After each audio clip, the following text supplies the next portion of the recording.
Okay, तो recording break हो गई थी, कोई बात नहीं, आप ये सेकंड पार्ट ऑफ रिकॉर्डिंग देख रहे हैं, ऐसा आप समझ लीजिए। ठीक है, now if x is a discrete random variable defined on sample space S and the range of a random variable x assumes discrete values x1, x2, x3, xn, then the function p of xi is called probability mass function। आसान भाषा में इसको अपन थोड़ी देर बाद देखेंगे। मैं अब I'll come back to this, okay. ठीक है, चलिए एक एग्जांपल लेते हैं, टू कॉइन्स आर टॉस्ड।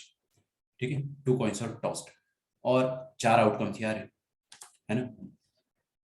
और आपको बोल दिया जाए इसमें कि जो x है वो रैंडम वेरिएबल है, और मैं क्या बोल रहा हूँ इसको, x is nothing but number of heads in any outcome, इन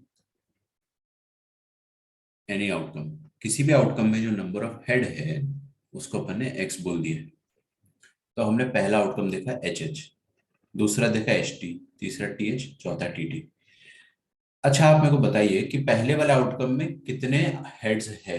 दो हेड है ना। तो अपन x का वैल्यू यहां पर कितना बोल देंगे? दो बोल देंगे। ठीक है, दूसरे वाले आउटकम में एच टी आ रहा है, कितने हेड है? एक, तो यहाँ पे x का वैल्यू कितना हो जाएगा? वन। तीसरे आउटकम में कितने हेड आ रहे हैं? एक ही हेड आ रहा है, तो यहाँ पर भी x का वैल्यू वन हो जाएगा। तो एक एक वैल्यू आ रहा है, तो दोनों बार x का वैल्यू वन हो गया। इसको ना मैं शॉर्ट में x2 बोल देता हूँ, इसको x1 बोल देता हूँ, इसको भी x1 बोल देता हूँ। यहाँ पे कितने हेड है? जीरो। तो we will call this x is equal to zero, या x जीरो बोल देते हैं। अब सबकी प्रोबेबिलिटीज निकालनी होती है आपको। ठीक है, तो तीन टेबल टेबल में तीन कॉलम बनाने होते हैं। सबसे पहला कॉलम बनाना होता है अपने को, आउटकम जो भी आ रहे हो सब लिख दो, फिर उन आउटकम में वैल्यू ऑफ x लिख दो, और फिर उन सबकी प्रोबेबिलिटीज लिख दो। प्रोबेबिलिटीज निकालना तो बड़ा आसान है। अब बताइए कि ये जो एच एच आ जाए इसकी प्रोबेबिलिटी क्या है? एच एच आने की प्रोबेबिलिटी है 1/4।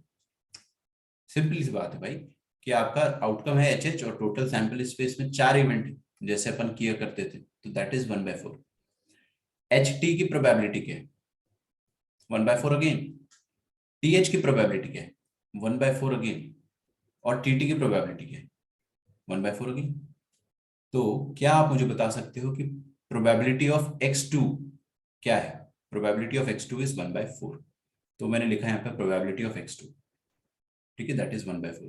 प्रोबेबिलिटी ऑफ x1 जो है वो क्या है? 1/4 प्लस 1/4, क्योंकि दो बार x1 आ रहा है, वन आउटकम दो बार आ रहा है अपने पास। ठीक है, वन आउटकम दो बार आ रहा है, इसीलिए एक बार प्रोबेबिलिटी इसकी 1/4 है, और एक बार प्रोबेबिलिटी फिर से 1/4 है। तो probability of x1 that is 1/4 plus 1/4, क्योंकि दो बार x1 हो रहा है, मतलब रैंडम वेरिएबल का जो वैल्यू है वो वन, दैट इज एक हेड दो बार आ रहा है, एक इस आउटकम में एक इस आउटकम में, दोनों की प्रोबेबिलिटीज जोड़ दी जाएगी तो है हाफ हो जाएगा। तो प्रोबेबिलिटी ऑफ x1 जो है वो हाफ होगी। ठीक है क्या? तीसरी बात, probability of zero, x is equal to zero की प्रोबेबिलिटी 1/4, तो यहाँ पे अपन ने 1/4 लिख दिया। 1/4 प्लस 1/2 प्लस 1/4, इसको हमने सारे जितने भी रैंडम वेरिएबल आए अपने पास, 0, 1, 1, 2, सबकी प्रोबेबिलिटीज को अगर अपन ने जोड़ा तो आपका आंसर 1 आना चाहिए। आ भी रहा है। ठीक है, काम की बात, ये जो टेबल है ना, यही टेबल होता है प्रोबेबिलिटी मास फंक्शन। बस ये अपने को आता था, पहले से ही आता था, बस इसको थोड़ा अलग तरीके से अपन लिख रहे हैं। मतलब आपने क्या करा कि हर एक्स की प्रोबेबिलिटी निकाल डाली और एक टेबल बना दिया, वही टेबल होता है पीएमएफ। बात खत्म ना। और कुछ सोचो ही मत, और कुछ जो भी लिखा है स्क्रीन पे मत देखो, मैं जो बता रहा हूं वो समझो बस। कि आपने क्या करा, आपने ये करा कि जितने भी एक्स की वैल्यूज हो सकती थी, 1, 0, 2, सबकी प्रोबेबिलिटी लिख दी, टेबल बना दिया, और वो जो टेबल बना है वही प्रोबेबिलिटी मास फंक्शन है। हाँ, प्रोबेबिलिटी मास फंक्शन की कुछ कंडीशंस होती है। क्या कंडीशन होती है कि आप उसको हमेशा वेरीफाई कर लिया करो कि वो पीएमएफ है भी या नहीं। जैसे कि यहाँ पे वेरीफाई अपन कर रहे हैं कि वो पीएमएफ है भी या नहीं, इसका मतलब ये होता है कि x is equal to 0, x is equal to 1 और x इज इक्वल टू 2, ये सारे रैंडम वेरिएबल्स की प्रोबेबिलिटीज अगर आप जोड़ते हो तो आंसर 1 आना चाहिए। इन सबको आप जोड़ते हो तो आंसर 1 आ रहा है क्या? हाँ बिल्कुल आ रहा है। तो अगर इनको जोड़ने पर आंसर 1 आ रहा है, इनको जोड़ने पर आंसर 1 आ रहा है, तो इसका मतलब आपका टेस्ट नंबर वेरिफिकेशन नंबर 1 जो है वो सक्सेसफुल हो गया। ठीक है, जितने भी रैंडम वेरिएबल की प्रोबेबिलिटीज है वो 1 आनी चाहिए, और दूसरा जितनी भी प्रोबेबिलिटीज है वो सब ग्रेटर देन और इक्वल टू 0 होनी चाहिए।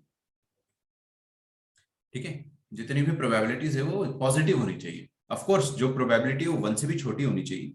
ऐसा नहीं है ग्रेटर देन 0 बोल दिया तो इसका वैल्यू 5 हो जाए ना, 1 से छोटा होना चाहिए, वो तो अपने को पता ही है, बट नेगेटिव नहीं होना चाहिए। ठीक है, तो हर कोई यहाँ पे देख रहा है आपको पॉजिटिव पॉजिटिव पॉजिटिव पॉजिटिव, तो अच्छी बात है। वेरिफिकेशन नंबर 2 भी हो गया।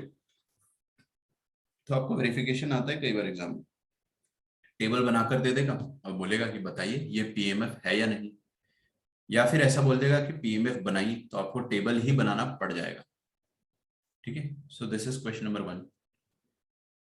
तो इसमें क्वेश्चन ये था कि let x be the random variable which represents number of head in a particular outcome, number of head in a particular outcome. तो x इज इक्वल टू 0 की प्रोबेबिलिटी क्या हो जाएगी? x इज इक्वल टू 0 मतलब 0 head आना, 0 head आना मतलब tail tail, tail tail की प्रोबेबिलिटी क्या है? 1/4। तो probability of occurrence of 0 head is 1/4। ठीक है, probability of x is equal to 1, x is equal to 1 मतलब x क्या है? Number of head. तो नंबर ऑफ हेड 1 आ जाए, नंबर ऑफ हेड 1 आ जाए, इसका मतलब ये हो गया कि एक एग्जैक्टली एक हेड, एग्जैक्टली एक हेड मतलब या तो एच टी या तो टी एच, या तो एच टी या तो T H.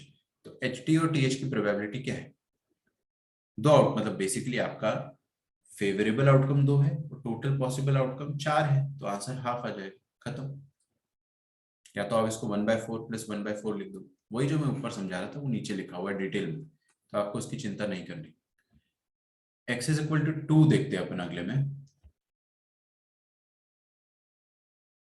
Probability of occurrence of two heads, दो हेड के प्रोबेबिलिटी ऑफ ऑकरेंस क्या हो जाएंगे? दो हेड का प्रोबेबिलिटी ऑफ ऑकरेंस हो जाएगा कि एच एच आउटकम आ जाए, और एच एच कितने बार आ सकता है? एक ही बार आ सकता है। टोटल पॉसिबल क्या? 4, 1/4 वही। तो ये प्रोबेबिलिटीज निकालना बड़ा आसान है, हर रैंडम वेरिएबल की प्रोबेबिलिटी आप निकाल सकते हो। ठीक है, अच्छा आपके सामने क्वेश्चन लिखा हुआ है अगला, so look at that question. Verify whether each of the following functions can be regarded as PMF. क्या इन सबको हम पीएमएफ बोल सकते हैं कि नहीं for the given values of x? ठीक है, for the given values of x क्या इनको हम पीएमएफ कह सकते हैं?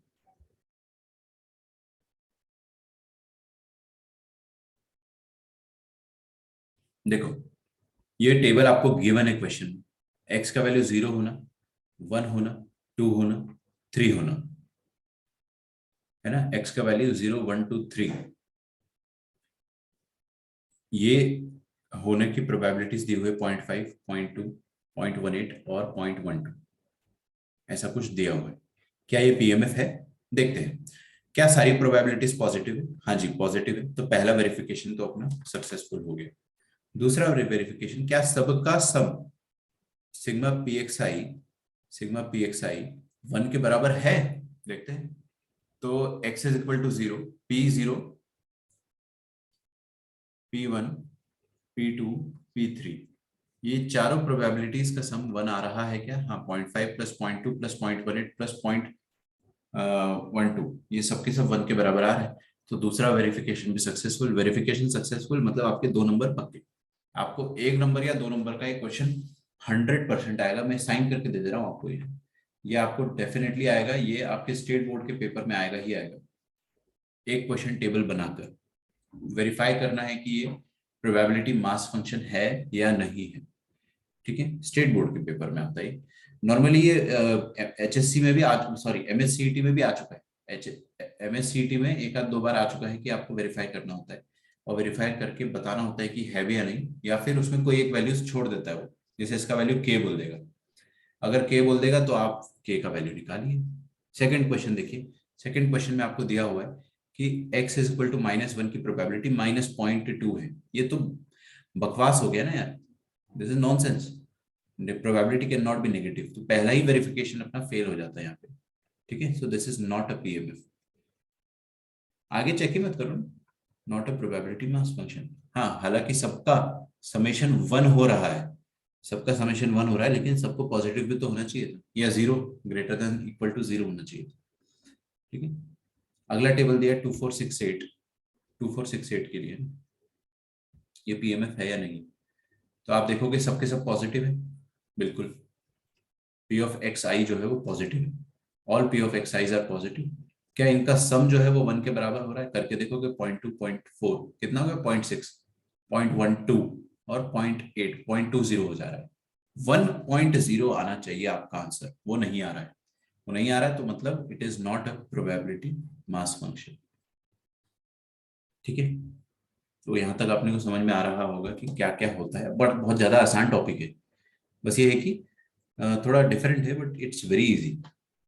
Now random variable x has the following probability distribution. Random variable x का फॉलोइंग प्रोबेबिलिटी डिस्ट्रीब्यूशन है, x इज इक्वल टू 0 1 2 3 4 5 6। इन सब की प्रोबेबिलिटी 1 के 2 के 3 के 4 के 5 के 6 के 7 के, जो भी दिया हुआ blah blah blah. Find the value of k such that the function represents a PMF. इसका मतलब क्या होगा? इसका मतलब ये हो गया कि k should be positive and p of xi should be equal to 1। p of xi का मतलब क्या हो गया कि x1 x2 x3 x4 ये जितने भी वैल्यूज है ये सारे के सारे हैं, इनका सम 1 के बराबर होना चाहिए। मतलब k plus 3k plus 5k plus 7k plus 9k plus 11k plus 30k ये 1 के बराबर होना चाहिए। तो इनको 1 के बराबर इक्वेट कर दो, यहाँ से k का वैल्यू 1/49 आ जाएगा। ठीक है, तो this is a probability mass function PMF. यहाँ तक कोई डाउट होगा तो आप मुझसे पूछ सकते हो।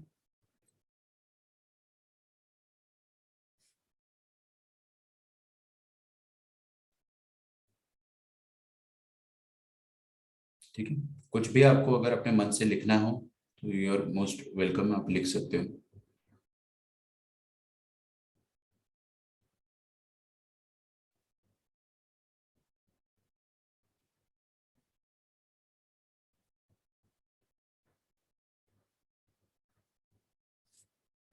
आगे बढ़ते हैं अपन।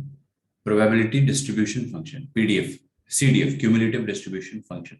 बहुत ज्यादा आसान है, डरना नहीं है अपने को बिल्कुल भी। मैं आपको एकदम सिंपल से सिंपल भाषा में समझाऊंगा। ठीक है, तो क्यूमुलेटिव डिस्ट्रीब्यूशन फंक्शन क्या होता है?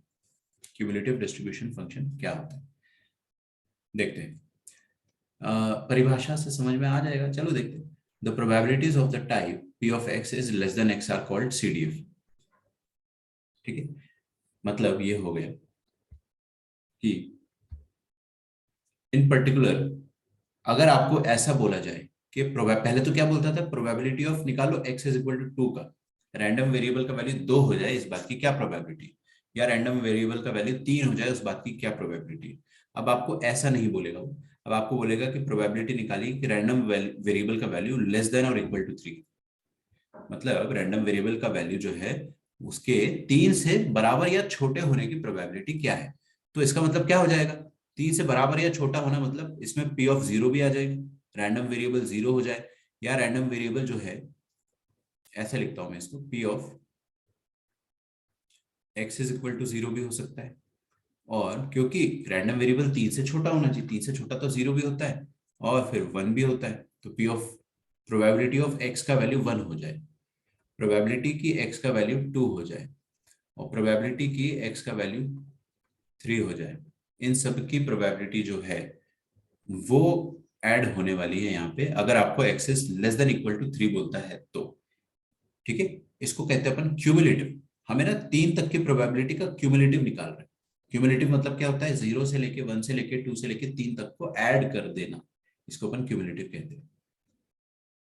ठीक है, तो ये होता है क्यूमुलेटिव डिस्ट्रीब्यूशन फंक्शन। आसान है, सच में आसान। जो आपने पीएमएफ पढ़ा है, प्रोबेबिलिटी मास फंक्शन, नाम याद नहीं रहते इसके साथ। अभी आपने जो टेबल पढ़ा था वो पीएमएफ था, प्रोबेबिलिटी मास फंक्शन।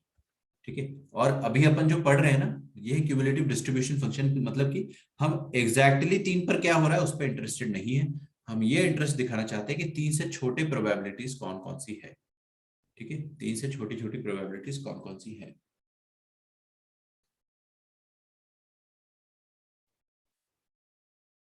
ठीक है,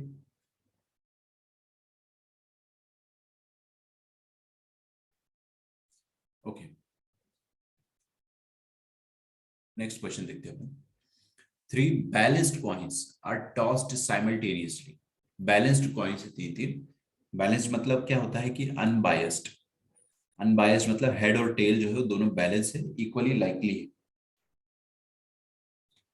Simultaneously, if x denotes the number of heads, x denotes the number of heads,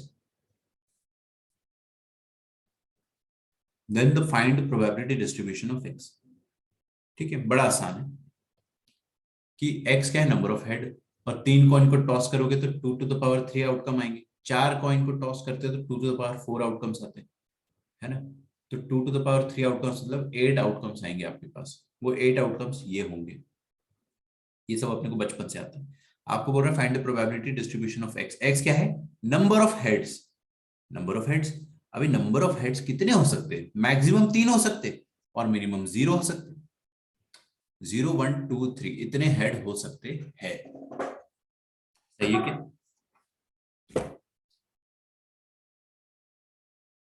तो 0 1 2 3 हेड्स हो सकते हैं. अभी 0 हेड्स होने की प्रोबेबिलिटी आपको निकालनी पड़ेगी. P of x is equal to 0. 1 हेड होने की प्रोबेबिलिटी आपको निकालनी पड़ेगी. मैं निकाल के दूंगा आपको, आप चिंता मत करो. ठीक है, तो सबसे पहले probability of x is equal to 0. X is equal to 0 मैंने बोल दिया तो इसका मतलब आपको खुद से समझ जाना है. X is equal to 0, you have to yourself understand that number of heads in an outcome is 0, and number of heads in an outcome 0 कहां से आ रहा है. Number of heads in an outcome is 0, this only this particular outcome. Except for this outcome we are getting at least 1 head everywhere else. ठीक है, okay. तो number of heads in outcome 0 जो है वो अपने पास क्या है, टीटीटी, ये वाला. तो only one outcome, one such outcome is there where number of heads is 0. ठीक है, तो that is 1/8. probability of x is equal to 1. What is the probability of x is equal to 1? Probability of x is equal to 1 is probability of occurrence of one head. Just one head, exactly one head. यहाँ पे लिखो exactly one head, exactly one head. exactly एक head कितने बार आ रहा है, एक बार यहाँ पे. ठीक है, ये एक हेड, ये एक हेड यहाँ पे आ रहा है, और कहीं पे ये भी एक हेड है, और कहीं पे मेरे से मिस हो रहा तो बताइए. मेरे ख्याल से 3 ही ऐसे आउटकम है, और 3 आउटकम है तो आप प्रोबेबिलिटी क्या हो जाएगी, 3/8. ठीक है, तो probability of occurrence of exactly one head is 3/8. Probability of occurrence of exactly 2 heads is again 3/8. आप देख सकते हो वहां से आराम से. 2 हेड आपको, ये 3 मैंने टिक करके रखे यहाँ पे पहले से. ठीक है, probability of occurrence of exactly 3 heads.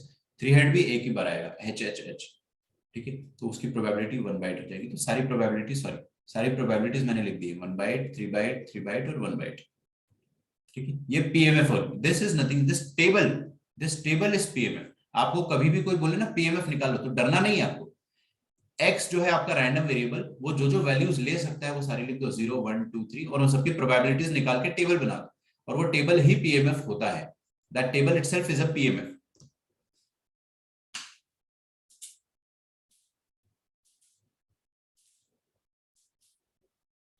ठीक है,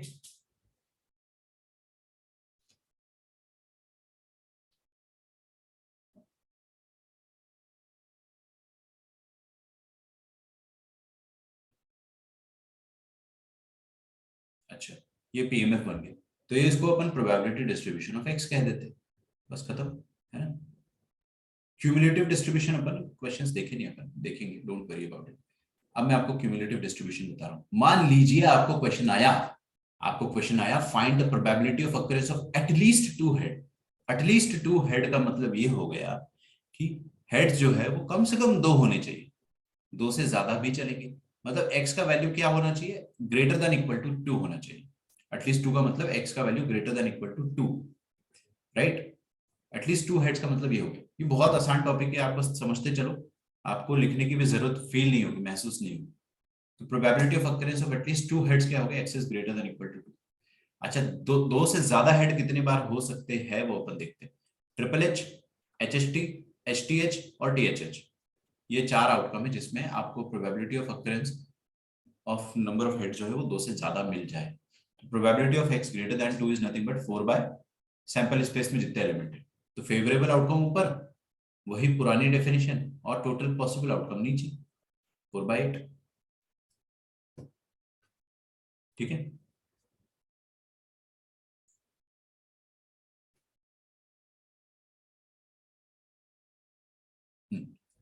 तो इसका आंसर ये हो गया। अब अगर आपको बोलता है कि find the probability of occurrence of at most 2 head, at most मतलब ज्यादा से ज्यादा 2 हेड होने चाहिए, 2 से कम ही होने चाहिए, 2 से बराबर या कम, मतलब x इज लेस देन और इक्वल टू 2। एटमोस्ट मतलब at max you can have 2 heads, number of heads should be less than or equal to 2, so that will include 0 heads, 1 head, 2 head and 3 head. Is that okay? Okay.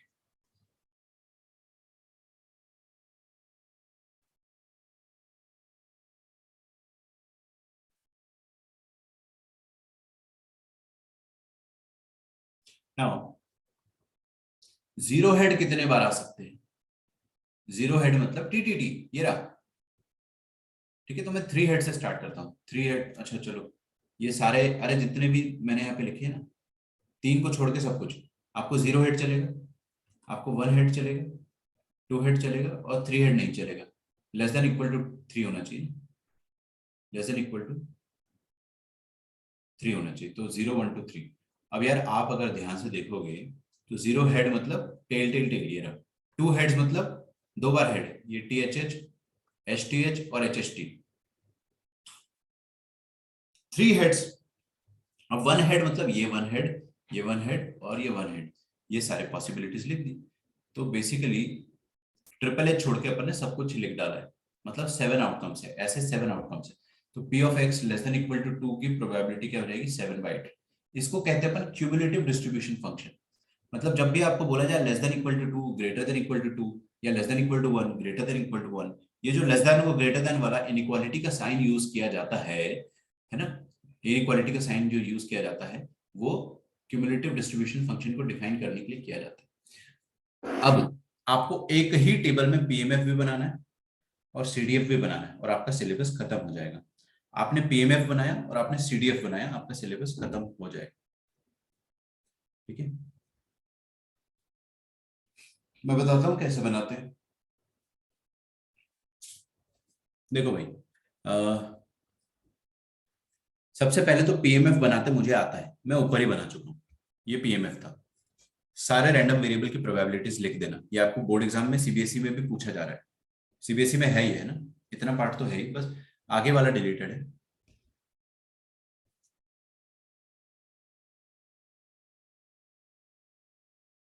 हाँ जी, तो हम लोग ये देखना चाह रहे हैं, क्या देखना चाह रहे हैं हम लोग? ये देखना चाह रहे हैं कि सीडीएफ कैसे बनता है एक ही टेबल में। तो ये जो ऊपर वाला टेबल है ब्लू वाला, इसको अपन ने एज इट इज कॉपी किया और इसको यहाँ पर पेस्ट किया, और नीचे एक और कॉलम ये वाला, एक और रो ऐसे जोड़ दिया। उस रो में हमने क्या लिखा है? Probability of x less than equal to x. Probability of x less than equal to x. Less than equal to x का मतलब ये हो गया कि जब हम ये वाले कॉलम में आएंगे तो हम क्या बात करेंगे? Probability of x less than equal to 0। मतलब रैंडम वेरिएबल के 0 के बराबर या छोटे, 0 से छोटा होने की प्रोबेबिलिटी। रैंडम वेरिएबल की 0 के बराबर या 0 से छोटा होने की प्रोबेबिलिटी क्या है? 0 से बराबर या 0 से छोटा होने की प्रोबेबिलिटी क्या है? ठीक है, ओके। तो 0 के बराबर या छोटा मतलब 0 के बराबर टीटीटी, नंबर ऑफ हेड्स जो है वो 0 के बराबर हो, या फिर 0 से कम। 0 से कम तो हो ही नहीं सकते, नंबर ऑफ हेड 0 ही होंगे, तो इस बात की प्रोबेबिलिटी 1/8 है। ठीक है, ये हो जाएगा। नेक्स्ट वाला x is less than equal to 1। Less than equal to 1 का मतलब बेटा ये हो जाएगा ना कि 1 से छोटा, मतलब x इज इक्वल टू 0 की प्रोबेबिलिटी भी आपको ऐड करनी और x इज इक्वल टू 1 की प्रोबेबिलिटी भी आपको ऐड करनी। तो 1 से छोटा मतलब छोटा या बराबर, मतलब p ऑफ 1 और p ऑफ 0 दोनों ऐड हो जाएगा। तो इसका मतलब क्या हो जाएगा? देखो, ये जो ऊपर 3/8 लिखा हुआ है ये तो रहेगा ही रहेगा, और इसमें पिछला वाला जो है 1/8 वो भी ऐड करना रहेगा हमें। ठीक है, तो ये 4/8 कहां से आया? ये यहां से आया कि 1 के नीचे जो भी था वो और इसके पीछे वाले सारे वो ऐड कर दो। मतलब x लेस देन 1 मतलब 1 वाला और 1 के पीछे वाला, 1 वाला और 1 के पीछे वाला। तो 1 वाला क्या है? 3/8, और 1 के पीछे क्या है? 1/8। वो सारे ऐड करके 4/8 अपना आंसर है। अच्छा, p of x less than equal to 2। Less than equal to 2 का मतलब क्या हो गया? लेस देन इक्वल टू 2 का मतलब ये हो गया कि 2 के नीचे वाला और 2 के पीछे वाला। आप मेरी राइमिंग को समझ पा रहे हो? 2 के नीचे वाला और 2 के पीछे वाला सबको ऐड कर दो। तो 2 के नीचे वाला क्या है 3/8 और 2 के पीछे वाला क्या है 3/8 और 1/8। तो 3/8 प्लस 3/8 प्लस 1/8 कितना होगा 7/8। खत्म। तो x less than equal to 2 का मतलब क्या हो गया, लिख लेना आप इसको, है 2 के नीचे वाला एंड 2 के पीछे वाला। पीछे की स्पेलिंग जो है हिंदी में मेरे को समझ में नहीं आ रही है, तो अंग्रेजी में लिख देता हूँ।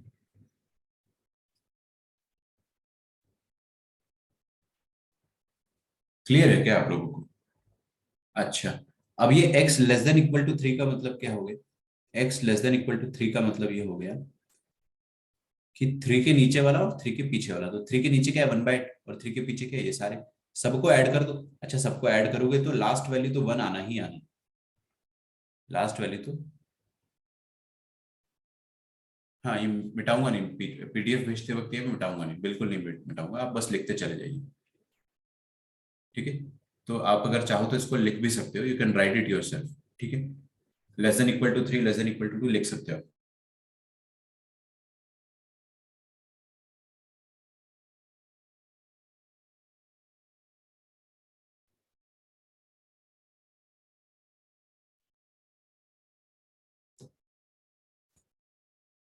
तो एंड की जगह प्लस भी लिख सकते हो इधर, 2 के नीचे वाला प्लस 2 के पीछे वाला। पीछे वाले लिख दो ना, पीछे वाले, वरना पता चला आप इमीडिएट वाला ही ऐड कर रहे हो। 2 के नीचे वाला प्लस 2 के पीछे वाले, ना समझ जाओ भावना।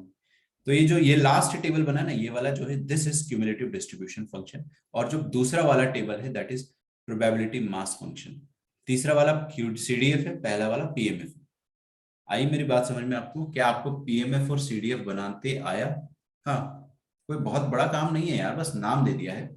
एक्स अपने को समझना है कि वेरिएबल होता है, कैसा है, रैंडम वेरिएबल होता है, दैट्स इट। अगर आपने इतना समझ लिया तो आप फिर शहंशाह हो। मैं आपको एक और क्वेश्चन कराऊंगा अभी।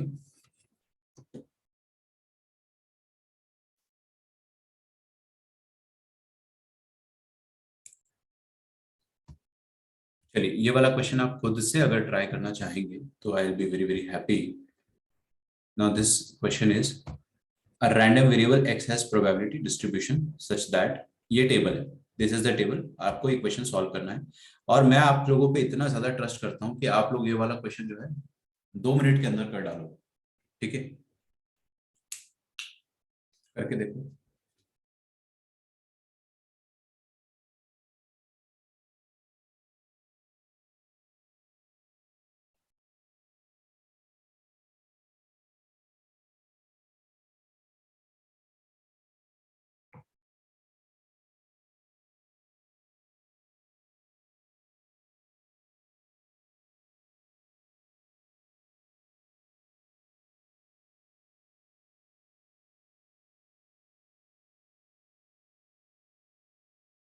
आपके सिलेबस,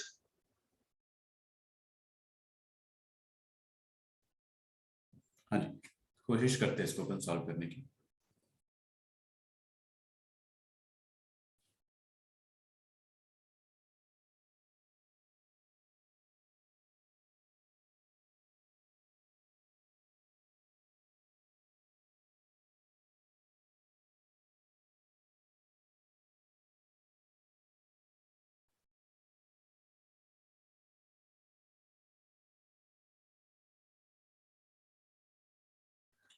हाँ जी, तो देखो भाई क्या करना है अपने को। क्वेश्चन दिया हुआ है, पीएमएफ दिया हुआ है ऊपर, सीडीएफ दिया हुआ है नीचे। पीएमएफ का मतलब क्या होता है कि हर एक एक्स की प्रोबेबिलिटी, इंडिविजुअल प्रोबेबिलिटी। सीडीएफ का मतलब क्या होता है कि लेस देन जीरो मतलब जीरो के नीचे वाला प्लस पीछे वाला, लेस देन वन मतलब वन के नीचे वाला प्लस पीछे वाला। क्लियर है क्या? क्वेश्चन ये है कि find the value of k such that the function represents as a PMF. ठीक है, function represents as a PMF. Probability mass function होने के लिए क्या कंडीशन होती है? ये कंडीशन होती है कि ये सारे पॉजिटिव होने चाहिए और इन सबका सम जो है वो 1 होना चाहिए, है ना। तो पीएमएफ कब हो जाएगा? जब ये सब पॉजिटिव और इनका सम 1 हो जाए। तो अगर ये सारे पॉजिटिव है तो के का वैल्यू पॉजिटिव होना चाहिए, और इन सबका सम करके देख लो आप, इन सबका सम करके देखोगे अगर आप तो 1 होना चाहिए। तो सबका सम कर लेना आप लोग खुद से, के plus 3k plus 5k plus 7k plus 9k plus 11k plus 13k, ये सबका सम जो है वो 1 के बराबर होना चाहिए। यहाँ से आपका k का वैल्यू जो है 1/49 आ जाएगा, वो अपन ने निकाला था प्रीवियस क्वेश्चन में। अब आपको बोला गया है कि obtain the CDF of x, cumulative distribution of x निकालना है आपको। तो क्यूमुलेटिव डिस्ट्रीब्यूशन कैसे निकालते हैं? तो x, देखो सुनो मेरी बात, ये क्या हो जाएगा x less than equal to 0, ये क्या हो जाएगा x less than equal to 1, ये क्या हो जाएगा x less than equal to 2, ये हो जाएगा x less than equal to 3। ठीक है, तो लेस देन इक्वल टू 0 मतलब 0 के नीचे और 0 के पीछे, क्या कह रहा है 1 के, खत्म। लेस देन इक्वल टू 1 मतलब क्या हो जाएगा 1 के नीचे और 1 के पीछे, 1 के नीचे क्या है 3k और 1 के पीछे क्या है 1k, तो 3k प्लस 1k कितना आ रहा 4k, देखो बना 4k, आया समझ। लेस देन इक्वल टू 2 मतलब क्या हो जाएगा 2 के नीचे और 2 के पीछे, तो 5 प्लस 3 8, 8 प्लस 1 9, 9 के आ रहा है। आगे समझ में, ऐसे सारा आप लिख सकते हो, x less than equal to 4 का भी लिख दोगे, x less than equal to 5 का भी लिख दोगे, x less than equal to 6 का भी लिख दोगे। तो CDF भी लिख दिया आपने। तो CDF में अगर आपने बस एक चीज मेरी हिंदी वाली स्टेटमेंट जो याद कर लिया ना, 3 के नीचे और 3 के पीछे,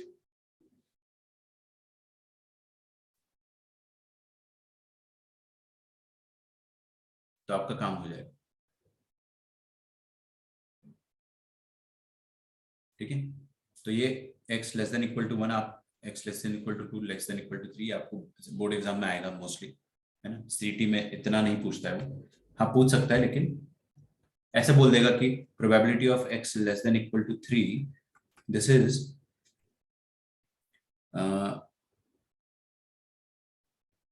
equal to 16/49, find the value of k, ये बोल सकता है।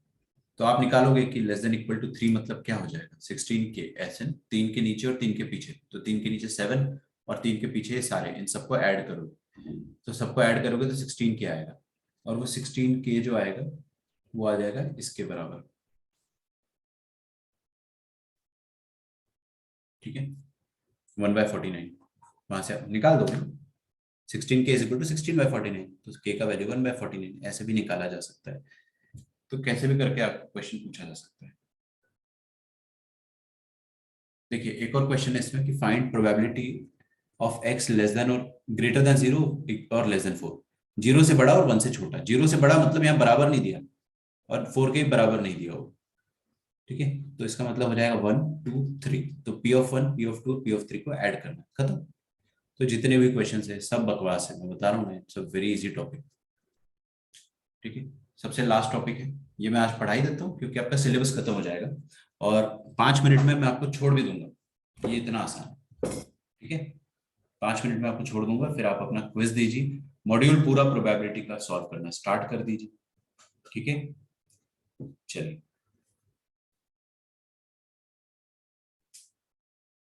तो देखिए expected value EX, expected value, आप अगर फुटबॉल देखते हो ना, तो फुटबॉल में एक एप्लीकेशन है फुटमॉब, मोबाइल फुटबॉल करके, उसमें है ना जब भी मैच चलता है तो एक एक कॉलम आता है एक्सपेक्टेड गोल का, एक्सपेक्टेड गोल्स, समझ रहे हो। अगर कोई टीम बहुत ज्यादा अच्छा खेल रही है और अभी तक 0-0 स्कोर है, तो कई बार ऐसा होता है कि एक टीम का एक्सपेक्टेड गोल जो होता है 0.70 होता है, मतलब there is a very good expectation that they are close to scoring 1 goal, और दूसरी टीम का एक्सपेक्टेड गोल कुछ 0.20 मतलब they are far away from scoring 1 goal, according to the match, match जैसा चल रहा था उसके हिसाब से। तो expectation actually gives you an idea as to how close a function is to a particular value, है ना। तो अभी अगर अपन एक्सपेक्टेड वैल्यू निकालना चाहते हैं, एक्सपेक्टेड वैल्यू निकालना चाहते हैं तो एक्सपेक्टेड वैल्यू का सिंपल सा फॉर्मूला मैं आपको बता देता हूँ, उसका मीनिंग मैं आपको थोड़ी देर से बताऊंगा। सिंपल सा फॉर्मूला होता है PIXI का सिग्मा, खत्म। Probability of, sorry summation of PIXI, जैसे अपन ने 10th क्लास में समेशन FIXI पढ़ा था ना, एकदम वैसा ही साउंड करता है, कुछ कुछ वैसे ही साउंड करता है। तो समेशन PIXI, तो आप इसको पिक्सी से भी याद रख सकते हो, पिक्सी PIXI, PIXI मतलब क्या होता है कि x1 रैंडम वेरिएबल और उसकी probability, random variable number 2 x2 और उसकी प्रोबेबिलिटी, रैंडम वेरिएबल x3 और उसकी प्रोबेबिलिटी एंड सो ऑन, कहां तक जाएंगे अपन, रैंडम वेरिएबल xn और उसकी प्रोबेबिलिटी। इन सबको जब आप जोड़ देते हो तो आपके पास क्या आता है, आपके पास एक्सपेक्टेड वैल्यू आता है। ठीक है, ऊपर वाले क्वेश्चन के लिए अगर अपन एक्सपेक्टेड वैल्यू निकालना चाहते हैं तो कैसे निकालेंगे,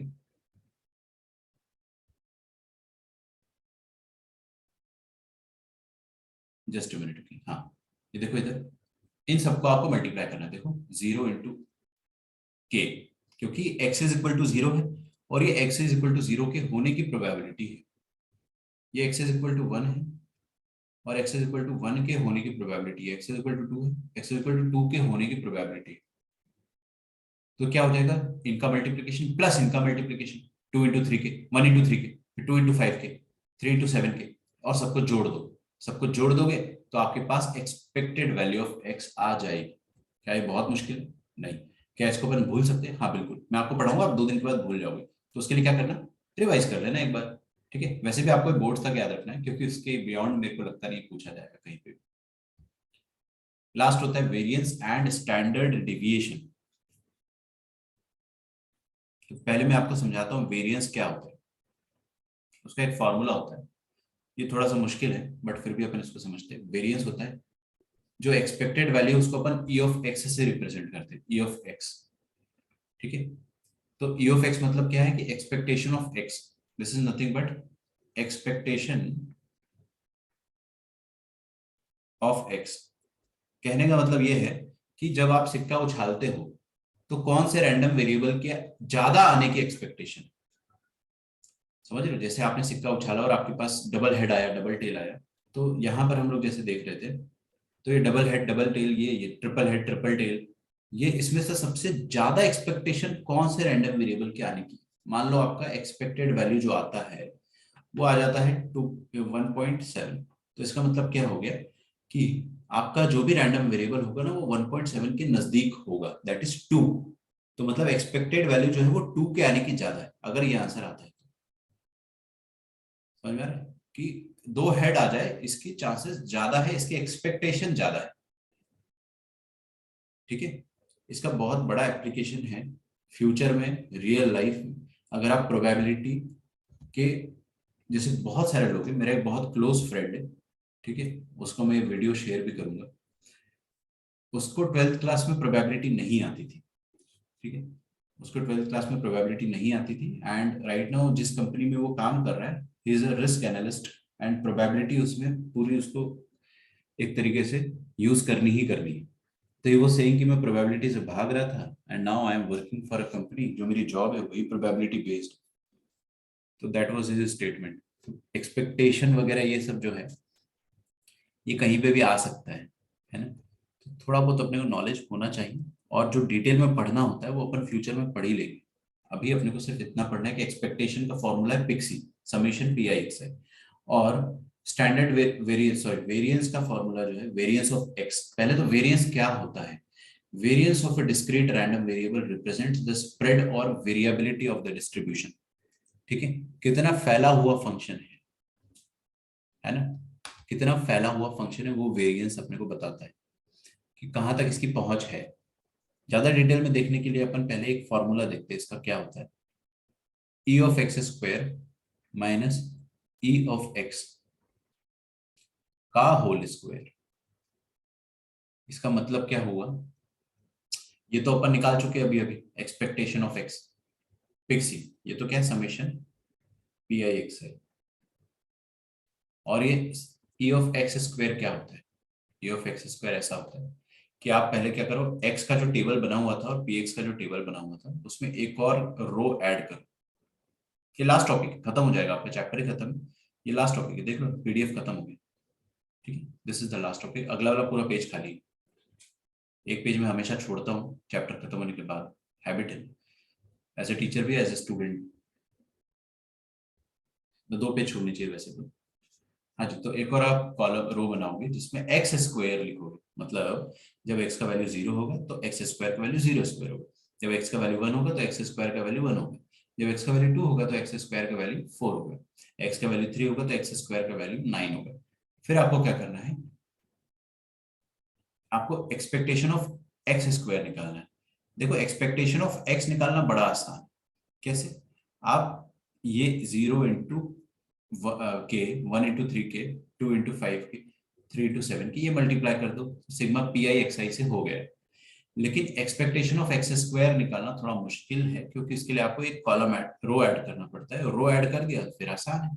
अब ये वाला 0 और उसकी करस्पॉन्डिंग प्रोबेबिलिटी, ये 1 स्क्वायर है और उसकी करस्पॉन्डिंग प्रोबेबिलिटी, ये 4 स्क्वायर है उसकी करस्पॉन्डिंग प्रोबेबिलिटी। इसका प्रूफ जो है वो आपके सिलेबस में नहीं, तो आपको लोड नहीं लेना। मैं बस आपको आपकी आंसर निकालने के पॉइंट ऑफ व्यू से समझा रहा हूँ कि आंसर ऐसे आपका आराम से निकल जाएगा। तो जो जो मैंने यहाँ बना रखा है, जैसे कि ये 4 स्क्वायर और 4 स्क्वायर की प्रोबेबिलिटी, 5 स्क्वायर और 5 स्क्वायर की corresponding probability and so on, ऐसे आप चलते चले जाए, आपके आंसर्स आते चले जाएंगे। सो दिस इज इट। ठीक है, चलिए, तो आपका सिलेबस यहीं पे खत्म होता है स्टेट बोर्ड का। मैं आपको पीडीएफ इसकी प्रोवाइड कर दूंगा थोड़ी देर से, है ना। आप लोग क्विज दीजिए। और ये जो मैंने आपको लास्ट में एक पेज पढ़ाया है, थोड़ा सा मुश्किल था, एक्सपेक्टेड वैल्यू और स्टैंडर्ड डेविएशन। ठीक है, इसके अलावा जो है सारी चीजें आसान ही है। तो एक रिवीजन और करना आप लोग, और अपना स्टेट बोर्ड की एक्सरसाइज सॉल्व कर लो। क्वेश्चंस इतने इजी होते हैं कि आप लोग आराम से ओरली कर पाओगे। बाकी का सब कुछ डिलीटेड है, इसके अलावा कुछ भी अगर आपको पढ़ाया जाता है तो वो सब आपके सिलेबस में इस साल नहीं है, तो टेंशन नहीं लेना। ठीक है, मिलता हूँ मैं आपसे नेक्स्ट क्लास में students. Till then bye everyone and thanks a lot.